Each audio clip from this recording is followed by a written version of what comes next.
Le Monde selon Isabelle Poiraudot. Bonsoir Isabelle. Bonsoir. Un mois après les manifestations contre la hausse des prix dans les transports publics, 5 grandes centrales syndicales appellent à la mobilisation aujourd'hui au Brésil. Et pour la présidente Dilma Rousseff, la mobilisation aura valeur de test.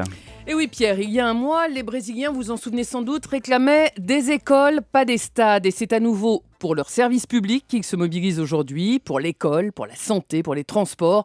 Et puis les syndicats ont ajouté des revendications un peu plus spécifiques, comme la semaine de 40 heures. Actuellement, il faut savoir qu'au Brésil, la semaine est de 44 heures. Alors, un jour normal, les bouchons de São Paulo, c'est monstrueux. Aujourd'hui, il vaut mieux rester à la maison. Pas un bus ne circule. Et São Paulo, pour vous donner une idée, c'est quand même 20 millions d'habitants. Plus grave pour l'économie du pays, la grève des dockers du port de Santos, qui est totalement paralysée depuis hier. Santos, c'est le plus grand port d'Amérique latine. Cette fois Isabelle, c'est donc un mouvement plus structuré qu'il y a un mois. Alors oui, plus structuré, mais ça ne veut pas dire forcément plus représentatif. Le mouvement lancé via les réseaux sociaux il y a un mois s'est très vite essoufflé, il n'avait pas trouvé de leader.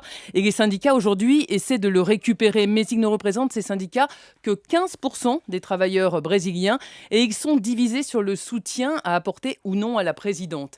Il faut dire qu'au Brésil, il y a une sorte de consanguinité entre les syndicats et le gouvernement. La plupart des cadres du Parti des travailleurs, comme précisément la présidente Dilma Rousseff, viennent du monde syndical. Et actuellement, ils ont perdu la confiance de la rue.